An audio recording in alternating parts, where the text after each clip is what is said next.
So hello everybody, my name is Manny Mallea, and tonight I want to talk to you about how my experience balancing solo development with a full-time job has had some pretty interesting effects for me, and I think for anyone in general, whoever encounters like these kind of like limited effect or like limitations to their development, which could actually be benefits, how they have some sort of effect towards things like your career development, your work-life balance, and even the games you make themselves. So let's begin. But to introduce myself, first of all, again, my name is Manny Mallea.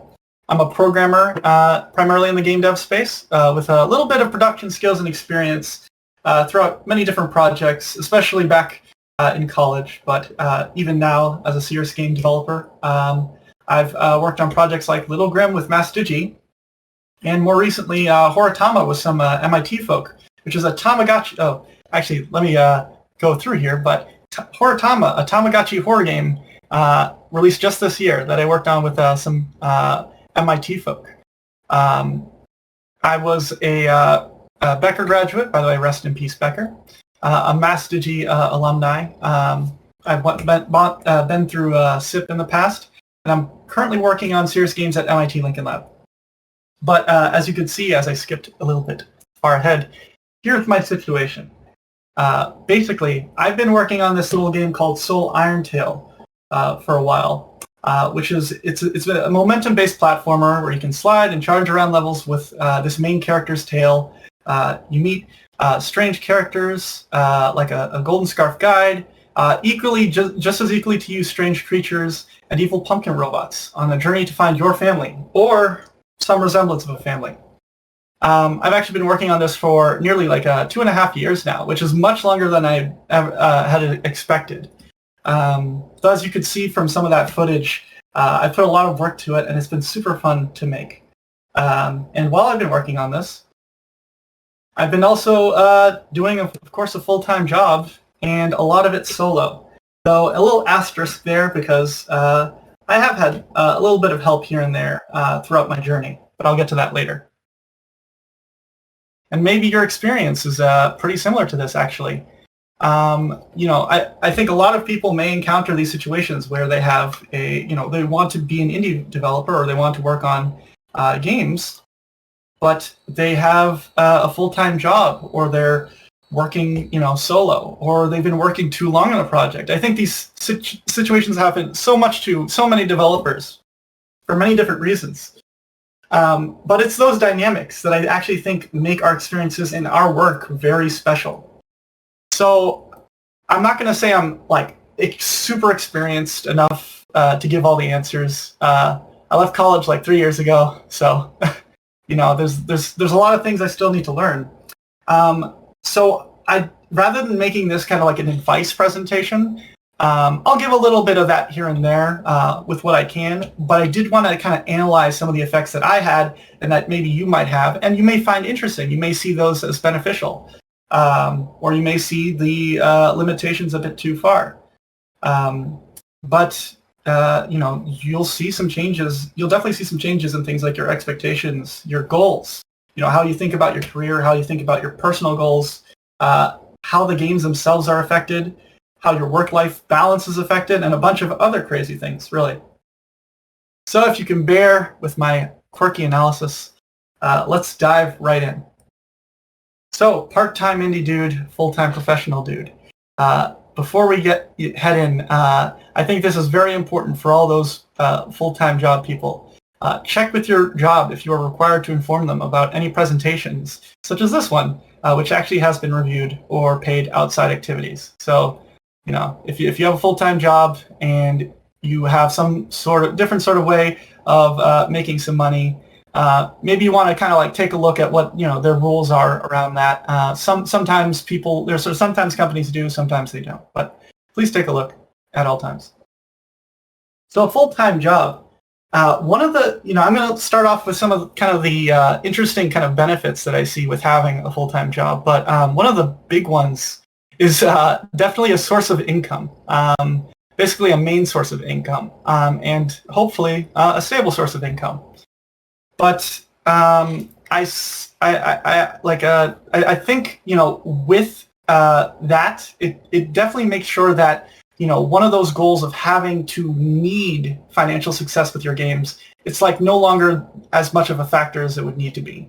Now, you could have that goal in your projects, of course, and you could be trying to make, more money on top of, the full-time job that you typically have, but it isn't as much of a necessity as it would be if you were, let's say, doing your indie work full-time.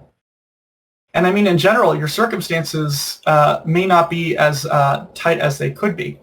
I think that, like it can in cases, and I think a lot of this is situational, by the way, but it can in cases make your own development much easier, and you get a bit of a better peace of mind in regards to your hobby stuff and your life stuff.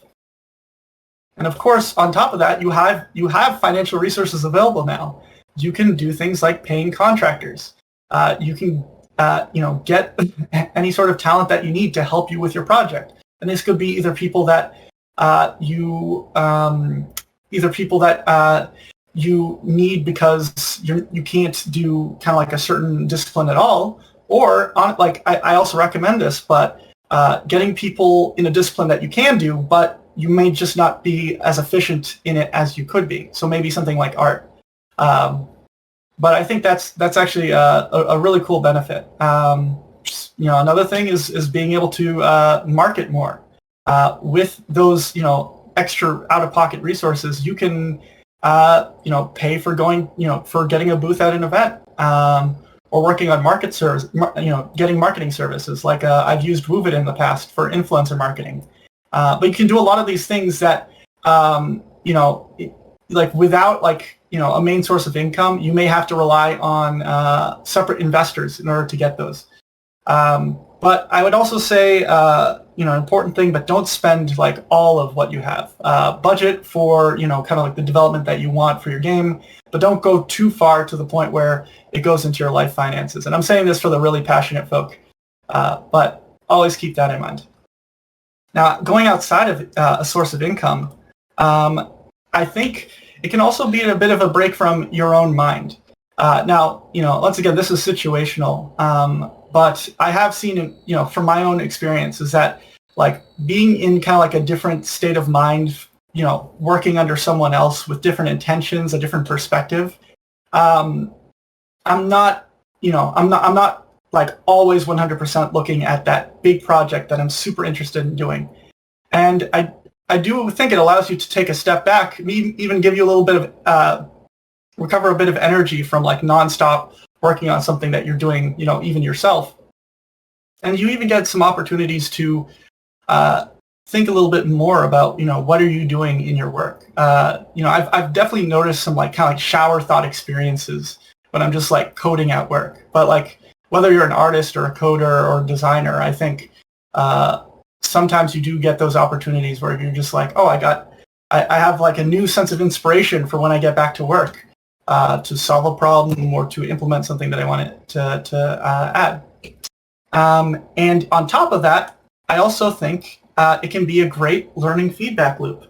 And what do I mean by this? Well, I think that, regardless of what your work is, there are, even if your work is not necessarily in games or in programming or in art or any of those disciplines that you have, there may be some opportunities to learn some lessons in marketing or in, production and structuring for projects that may actually help you become a better developer in your personal work. And then with your personal work, some of that might be beneficial to, some of the lessons you learn in your personal work can be beneficial to implementing in your, regular work. And you can really stand out as that game dev with all the cool game dev skills. But definitely applying what you learn in both situations is, I see as a really good perk. However, there aren't always perks, and I think this is probably the biggest non-perk, is the big challenge of work life within work life. And, I got to say that when I, when I had to face that situation where I have, I have a specific schedule of working from 9 to 5, and I also have a specific kind of like free time schedule of the rest of that.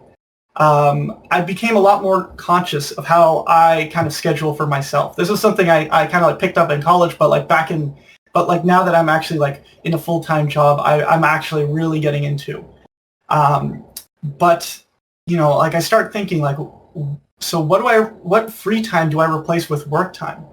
And I think I think that's a pretty important factor, by the way, is to not just think about like what free time you replace with work time, but also where do you like keep those key free time points? Because I would always say, like, regardless of how passionate you are, you should always give yourself a lot of opportunity for breaks and for some free time. It should definitely be part of your scheduling, because you can end up passion crunching. And I've seen this a lot, especially like once again back in college. But people, when they're working on a project, especially solo in my case, where they're really excited about getting a lot of this stuff implemented, or like later on when you're kind of exhausted with it, getting it done as soon as possible. You really use a lot of you really kind of use passion as your own excuse towards crunching as much as possible, and to kind of like taking away that free time and just saying, I need to work. So I really say, regardless of passion, a healthy mind and a healthy schedule should always come first to what you do. And I think that leads to my recommendations, as I do have some pro tips here. But defining your work times is very, very important.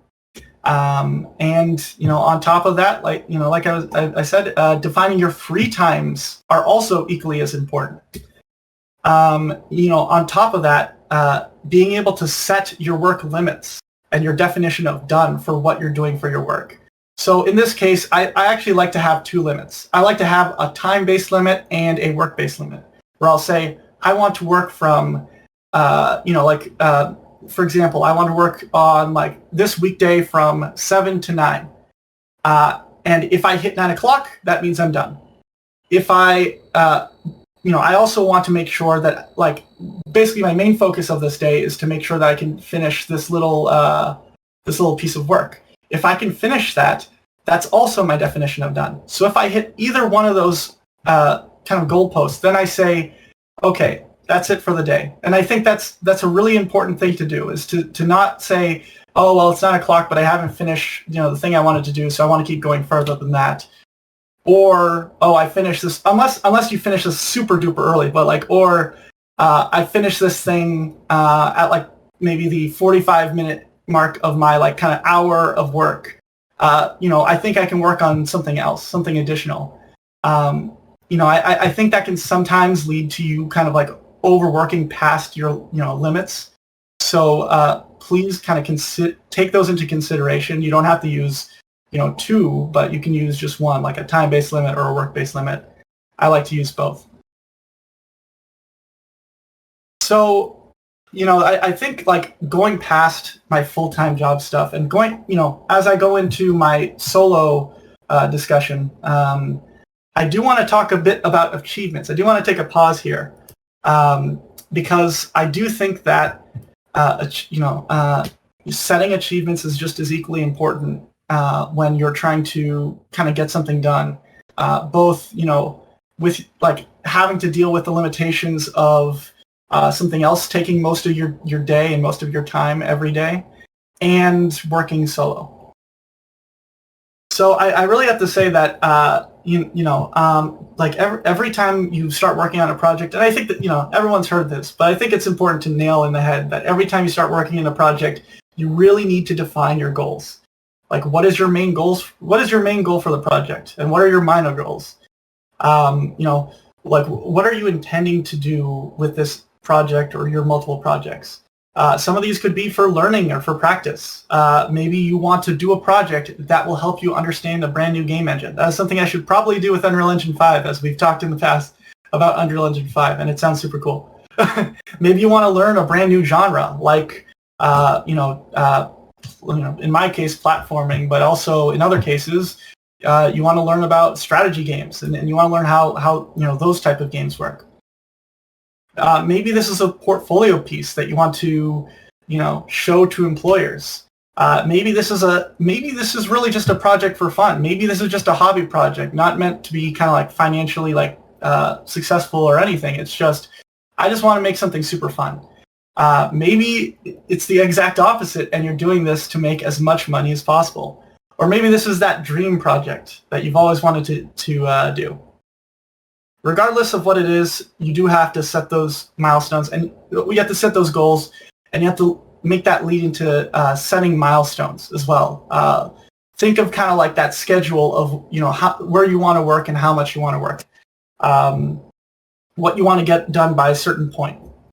And for every time you are thinking about that, please write this down in documentation. Define as much as you can and possible, but write it down. And this is something that I, going a bit into my experience, but I've had a real big problem doing. I've always had trouble writing down what I'm thinking, because I like to just kind of keep it in my head and let it just let it be there. But it's really important to write all this down. What are the requirements of getting this project done, and also definitely consider the limitations, especially if you're just working by yourself. What do you want to do to meet these requirements, and when do you meet? What do you do when you meet these requirements? And most importantly, I think, when do you not meet these requirements? What do you do in that case? I think that's just as important to think about as what you do when you meet the requirements. This is something that I tend to do every time I get into a point where I miss a milestone. I always try to create a new document, whether it's on paper or whether it's in a digital document, and just start writing down what what my schedule is based on kind of where I'm at and where I want to be by the end. And from there, I try to say, okay, well, maybe I've kind of gone over scope on a couple of things, and maybe I want to dumb this part down or that part down. I do that, very frequently. Of course, I still hit points where it's okay, well, I got to kind of delay when I want to release this. But it's been getting easier and easier to hit the milestones rather than making it harder and harder, where it's I'm just going to stay with kind of my intentions from the very beginning. I want everything that I want from the beginning in the game. So actually, speaking of kind of my own stuff, I'll talk about some of my initial goals for the project I was working on, Soul Iron Till, I've been working on. The main things that I didn't really want to do in this project is have it be my main source of income. Because at the time that I was making this project, I had known that I would, eventually, I'd be getting into a full-time job. So I didn't really try to I also I guess another factor to that was also thinking about kind of gameplay wise. I don't necessarily worry if it's if it's not a long game or if even a fully featured game. I wanted to have as many factors that would help me in regards to getting a complete game, even if it isn't technically even if it isn't the longest game. So that if I am in a situation where things are a little bit challenging, I'm not beating myself up over not being able to make the game long enough or fully featured enough.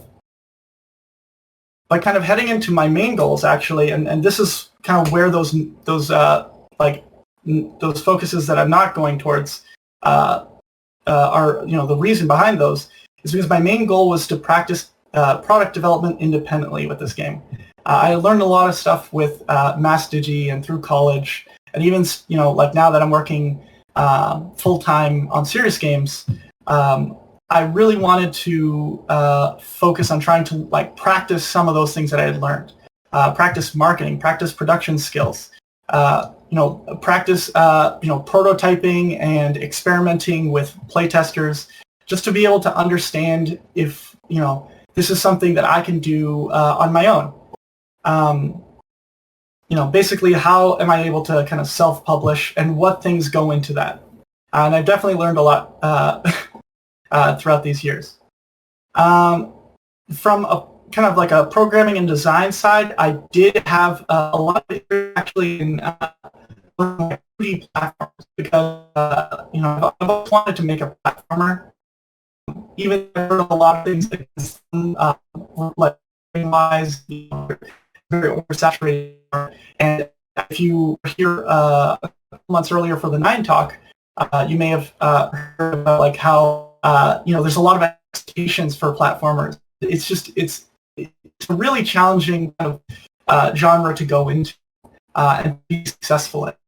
And I understood that kind of going in, and that's part of the reason why a lot of my like non-focuses exist, because I wanted to be able to just take a breather and say, I do want to learn this genre, and I want to see if I could like how I can be making something like this a platformer within the game industry. And of course, experimenting with as many mechanics as possible. The bottom two bullets here actually have been the biggest challenges for me so far in my project, which is to be able to effectively apply feedback and marketing strategies. Regarding the feedback, it is, especially as a solo developer, it is pretty challenging to kind of like hear criticism and like, first of all, not like say, oh, it's all towards me, because I'm the only one who's working on the game, but also just to say, okay, so how do I make that, like, how do I effectively apply that? Because you don't have somebody else to kind of work with. You could have friends, I think one beneficial thing is to sometimes have friends to talk to and like say, hey, so they said this thing and this thing. What do you think, like what is your opinion on that? But sometimes not everyone's going to have like designer friends that you can kind of go back and forth with. So it is a bit of a challenge to get through that. Also kind of being able to get the will to play test as much as possible, because it's always just difficult to kind of just say like, I'm going to make a build at this point. Marketing strategies has been hard because, as a very introverted person, it is kind of difficult to just kind of like present all this stuff I have. But, doing stuff like making this presentation does actually help, because it does, number one, it says, oh, hey, everybody who's watching this presentation, it exists. But also it's good training to just be able to kind of like say to people, okay, well, here's my process. So, of course, I've been working on some of those things.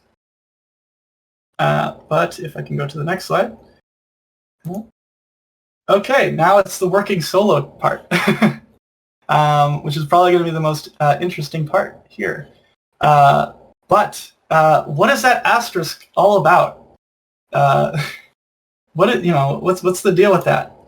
Well, I did initially work with someone at the start, like at the very start of the game, for like a big part of it. And big shout out to Ellen Chen. But she was the artist behind Little Grim, a game I'd worked in the past with Mastigi. And she offered to help me with not just like the art for the game and the starting art for the game, but also some of the concept art and some of the kind of like experimentation with character designs and mechanics, as you can kind of see on the bottom right. But alas, there was a lot of for people leaving college immediately. There's a lot of challenges with looking for jobs and then looking for a full-time job and then getting that full-time job and then trying to say that you have time for some of this extra stuff. Not everybody does. Not everyone is able to kind of work within that work life within their work life.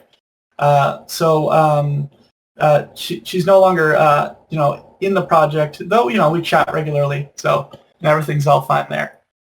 The other people that have helped me are my contractors. So I have contracted a lot of music. And I have to say, like, the soundtrack to Soul Iron Tail is fantastic. If you haven't heard it, it's on YouTube. So shout out to Plus Tech and H Mister for their wonderful help.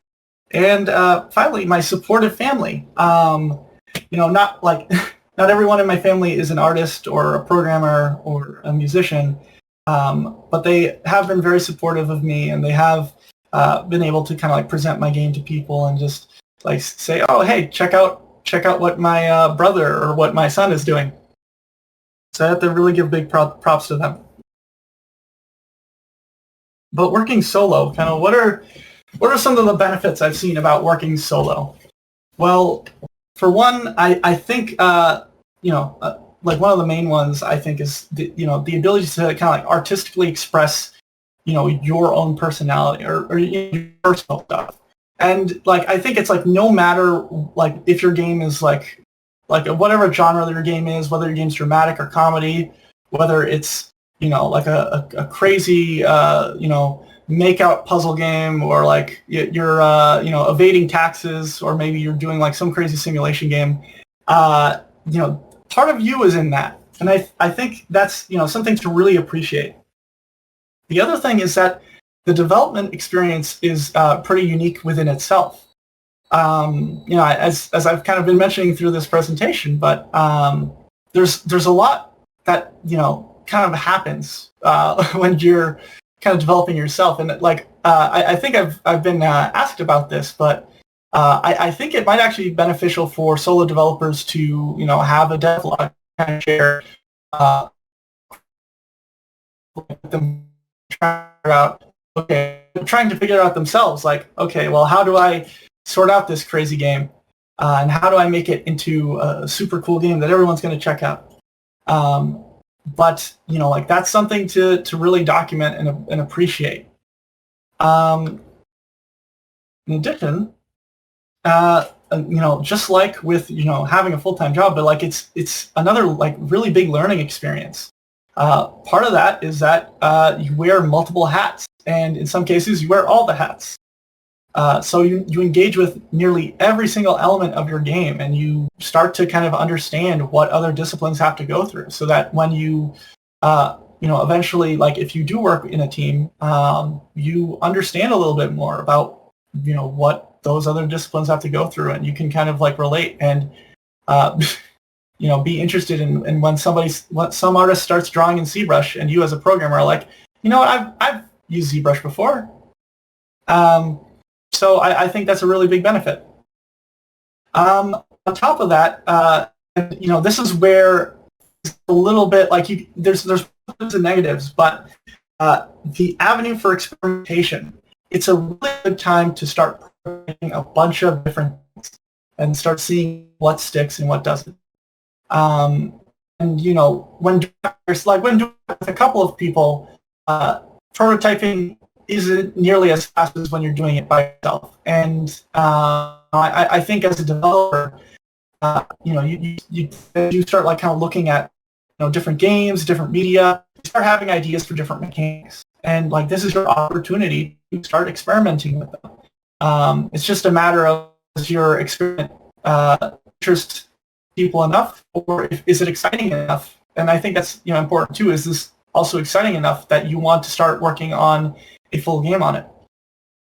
And finally, you get to define your own goals as a solo developer. And as I was kind of talking earlier with goals, you can really push for a lot of things that you've always wanted to kind of like achieve, and make that part of the game making experience. Where otherwise with multiple people, they want to achieve different many different things too. They may not have kind of the same intentions as you, but it's your time to learn. So learn away and prototype away. But like with all that, obviously nothing ever goes wrong with solo development. Like I'm sorry to tell you guys, but solo development is probably like the easiest experience ever, and I'm pretty sure like if you're a solo developer, all of your games are the best, and like there's never any problems. Super duper serious, right? Nothing can go wrong when you're just developing alone, right? Right? Hold on a bit there, mister.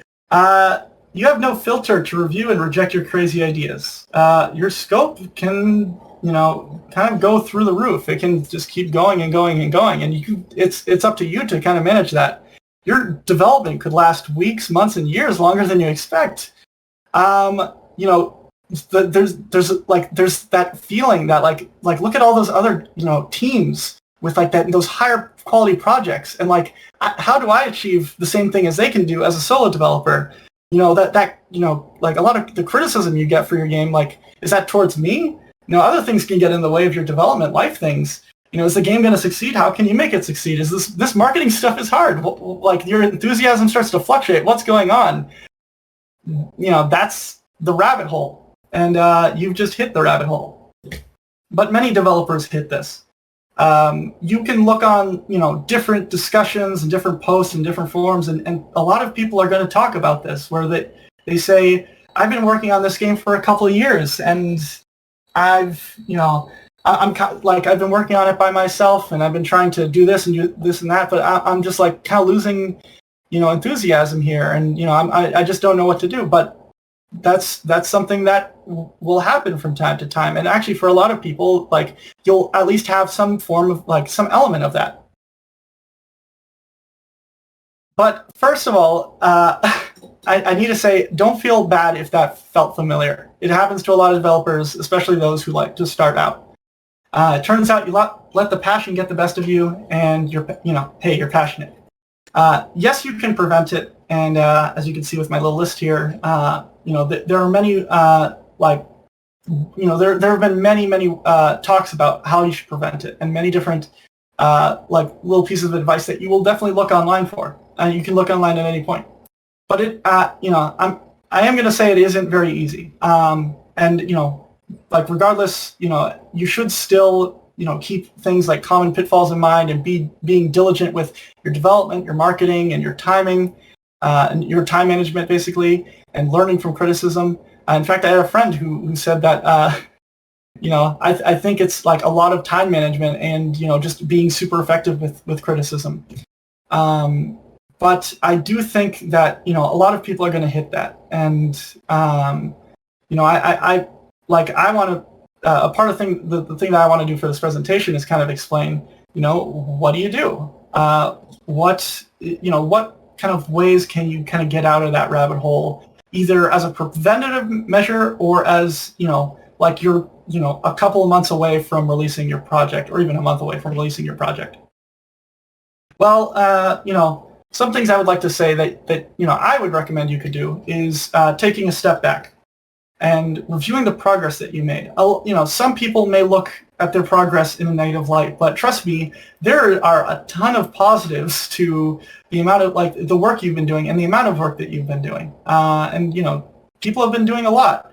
Appreciate those accomplishments. I haven't done this, but I would definitely recommend, writing down, like, every single time you accomplish, you feel like you've accomplished something. And even if it's something like I've had a lot of people look at it at the event, or during this event that people were giving a lot, like, all of these good comments. Just writing those comments down, or writing, those tiny little achievements, or even the major, and especially the major achievements down.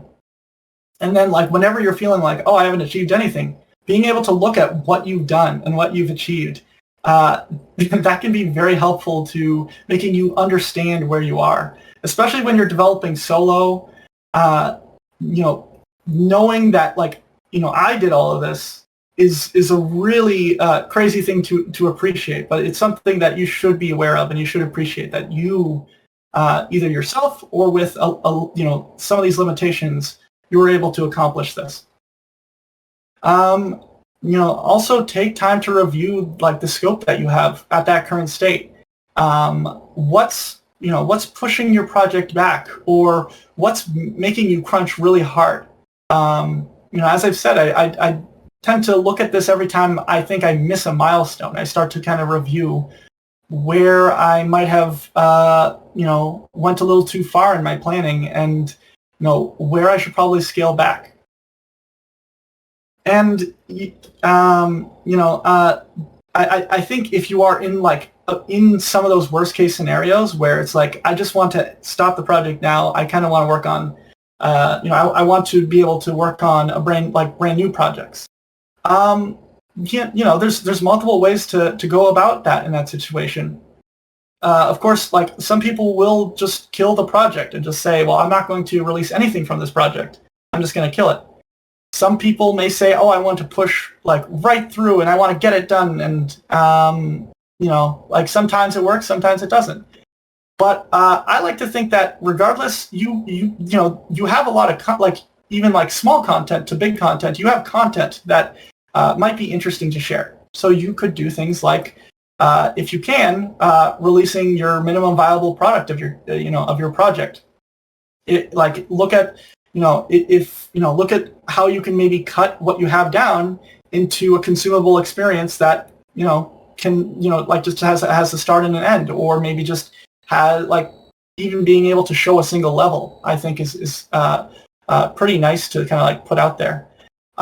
If you don't feel like you can do that, maybe you can reuse parts of your code base for later projects, or maybe you could use what you have as an avenue for experimenting. Maybe make it the mother of prototypes. And maybe if you don't want any of that, release your story. Release that journey. Talk about that journey that you had gone through to working that game. Even as I'm doing now, kind of going a bit into that experience of working solo or working with a full-time job. I think there's a lot of interesting things that can come from that. And actually, for a lot of unfinished projects, sometimes they end up becoming more interesting than the unfinished project itself. Let's see. Though I would say also something else, but if you're in the just to be clear, I've never been in a case where I have this massive audience and I got to tell them, I got to stop right here.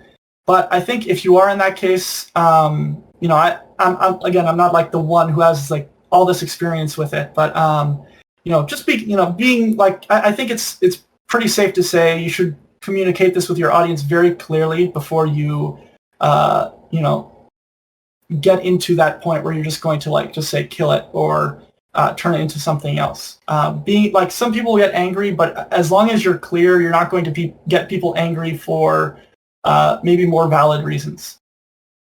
But on top of that, simplifying your process is also pretty important. As long as as long as you're still kind of working on the project, and then you say, I do want to actually kind of get this done in some sort of way. Being able to clean up your scope a bit to where you can kind of simplify what you're doing as much as possible is pretty beneficial. And for those who are starting to work on projects and maybe want to kind of avoid some of these pitfalls, I do say do something like your from design and is a real benefit to making sure that you can be within the scope. And actually, that's something with script projects to actually make levels very quickly. And actually, all you needed to do was just do things, and you can make a level. But doing something like that can definitely help in making a lot of content very quick. And of course, reusability everywhere, both in design and code. So I think one of the let's see. So one of the last things I did want to touch on with working solo is the personal part in your personal project, and I talked about it a bit before regarding the the artistic expression. But it's definitely one of the challenges that I've had with this project, where it does kind of elevate all of those other things. But you may become a bit attached with your project. It may end up actually ending up you don't want this project to fail. You want it to succeed. You want the world for it. It's almost like a child, honestly. For some, I've never had children, but it does feel like the way that you just don't want them to fail. You want them to succeed. You want them to flourish. But in some cases, it's difficult when you have some of your DNA in it, and you become a bit attached. Actually talking about the project that I have here, it's Soul Irontail. I made this game about this odd kind of dog-like creature with an oddity or a unique special part of him that he uses to follow the path of a guide on a search for his family, and meeting other strange, odd creatures with other oddities just like him instead. And the same time that I was making that, started working on that game, my childhood dog passed away. And the year prior, my dad passed away, who to me was like my own guide. He was definitely a guide for, getting me to where I am now. So it starts to get tough to, let go of some of these types of projects if you put some of your DNA in them, in some sort of way, and they carry a part of you. But no matter like the criticism you receive for these projects, and like, what I have to say is like, that's what makes your project special. If you are in this case where you do feel like there's a part of you in this project, don't let like any criticism towards the project affect you, because this is just, one project of what could be many. And, it's tough to let these projects go, but you do eventually have to let it go. It's, and that's when, you really get to kind of, you may get to appreciate like how much work you did and see just, what people have to say about this, like what interesting things people have to say about what you did. And what, like, this is for anybody here, but like when you release your game, please let me know about it and tell others, whether you're a solo dev or whether you're with a full team. We would always like to hear about your game, and even like the story, and even like how part of you is in there as well. Because I think the story, of how the game came to be can be just as interesting, if not more, than the game. And that's it. Thank you so much for listening to all of my ramblings. Once again, I'm Manny Mallea. There's my Twitter. There's some Soul Iron stuff, Soul Iron Tail stuff, like the Discord, the Twitter. You can actually check that out in the presenter info. But that's it.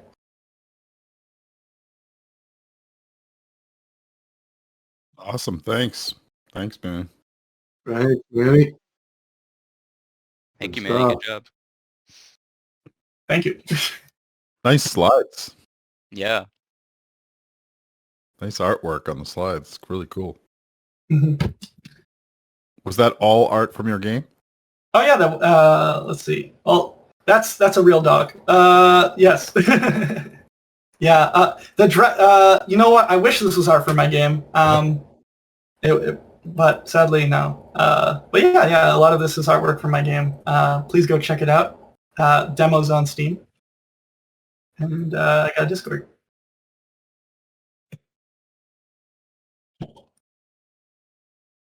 Manny, I think one of the things you bring up, which is really valuable, is like trying not to let critique or criticism of the product influence critique or criticism of you as a person. So I just want to say thanks for reiterating that. It can be really tough, especially when you're a solo dev, to not do that. Think, oh, clearly like they're criticizing my game, which means they're criticizing me. And it's all me that did everything. So any little aspect that gets criticism is actually aspect of me that's being criticized. So I wanted to say just thanks for reiterating that. It's always an important lesson for people to learn. Yeah, absolutely. And not something that you can just like say, oh, I'm going to do it. It's like one thing to say, I'm not going to take it seriously. Another thing to be, you're like at a show and someone's saying, I don't think your game's very good. And you're like, I'm going to go cry, like in the corner right now. Yeah. Thanks, buddy. You may notice this, and I mean, I like to do this. Try this out yourself, but I mean for everybody. But if you do end up in a position where like you're going to show at a booth and you're the only one showing up at a booth, sometimes it's actually really nice to like ask a friend to join you, even if they've never worked on the game before. And you may notice this for me myself. Like if I have a friend who's never worked on the game before, I'll like invite them. A few years ago for like Boston Fig, I invited Yukon to like join me in a booth, and I was like, hey, I'll pay for like most of the booth. And he showed off this little game called Turnip Boy Commits like, I don't know, tax fraud or something. But it was a very fun experience to be able to like have someone else kind of showing off something right next to you, and you're all in the same booth and you're all like having fun. But like even if nobody's the other person isn't showing something off, just having like someone else there who you can just be like, oh, this is a fun experience. Oh, hey, look, there's a person here. I recommend having that extra person. Yeah, I think one thing that helps, that I've had help, professionally working on games is remembering that not every game is for every person. Yeah. that every game that you make may have a target audience, and just because one person doesn't like it, there are plenty of people that don't like, Grand Theft Auto or don't like Destiny or don't like League of Legends. It doesn't make those any less successful products. Oh, also, I'm also taking questions, if anyone has any questions. It's not really a question, but I just wanted to say that I'm in the same boat for a lot of the things. So I really Well, we can't really hear you. Can you? Sorry, I don't know how to raise my volume. Hold on.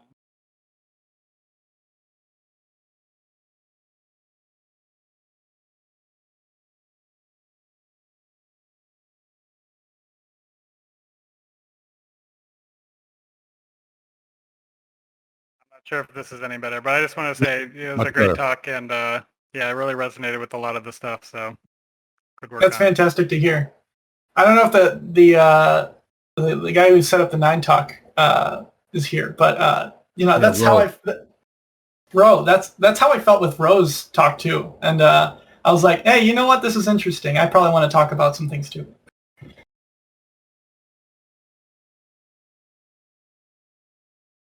My 11-year-old son walked in the room and he wanted to know if the main character of your game was based on a Pokemon. That's interesting. Because it looked like, I can't remember, he already left. So I've like the funny thing is a lot of people are like, oh, it's like a Pokemon. It's like you made a Pokemon. And I've made sure, like, I've double checked to make sure I'm not like copying any of them. But like I think there's some that are similar, but I definitely I did want to have kind of like that cute like animal that can't really necessarily be defined look. So I'm glad that people like to say that sometimes too. I've also heard, like, if you look at the gameplay, a lot of people like to say it's very Sonic-like too. So I hear a lot of cool kind of comparisons to other games.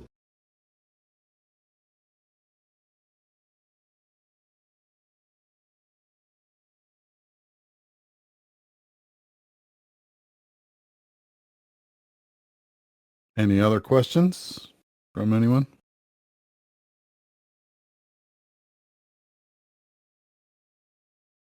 Not so much of a question, but just a comment.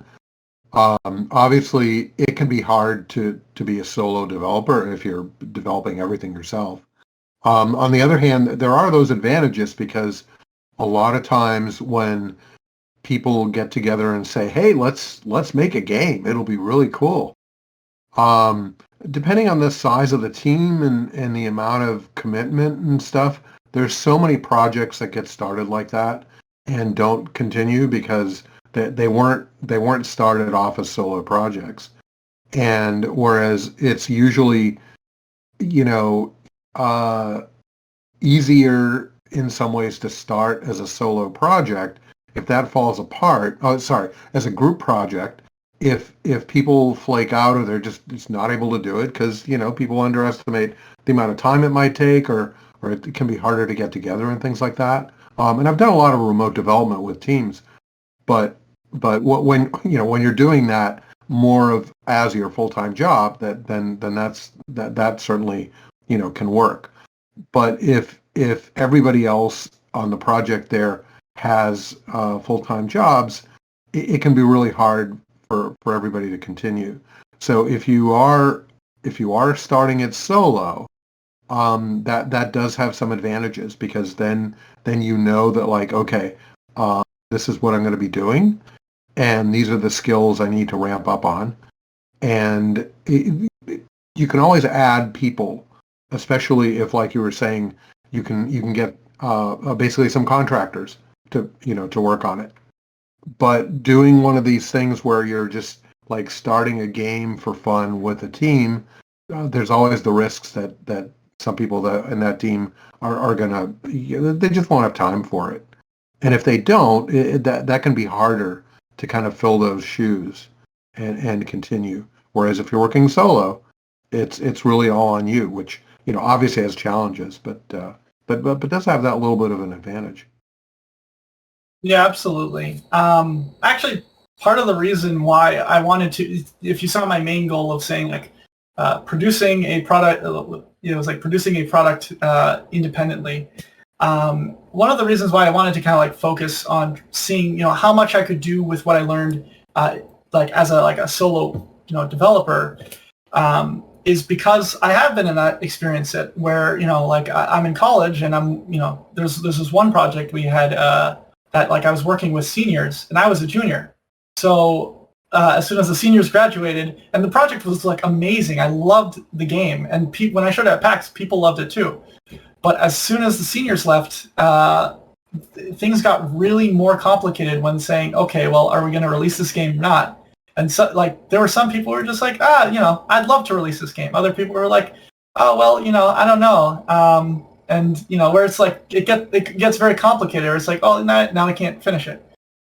I wanted to be able to understand from my from the perspective of someone who wants to, like how do you make a game that, if, like, let's say you can have people, but if all else fails, you can be able to kind of release yourself. Yeah, that's really great.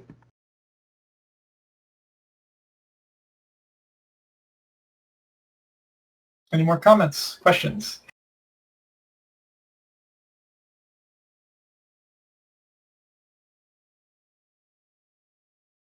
Yes, the Vectrex has been playing the whole time. Oh, awesome.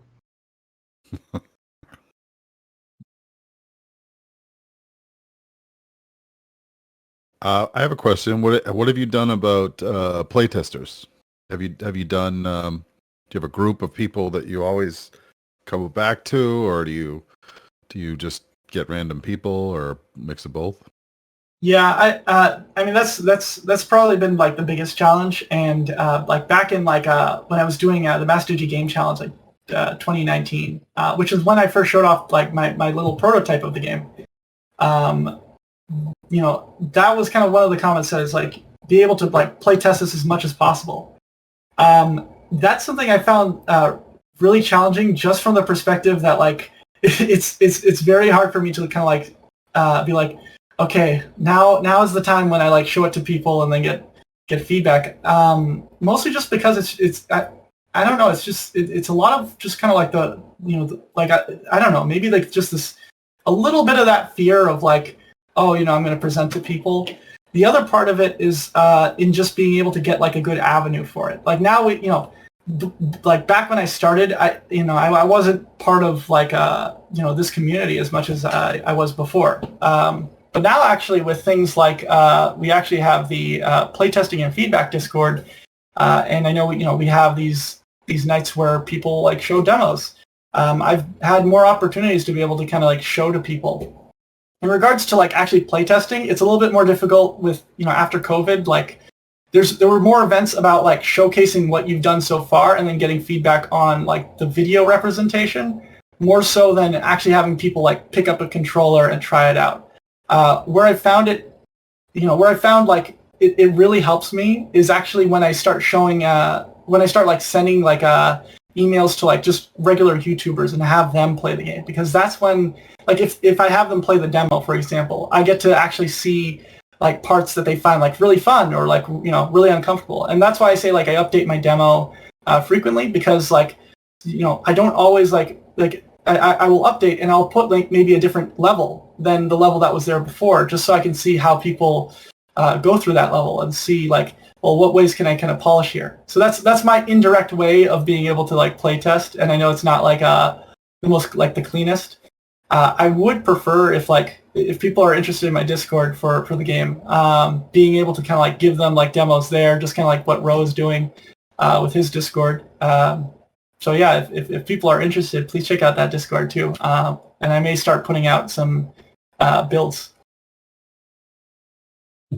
What do you think about the Discord as far as like as far as like having to maintain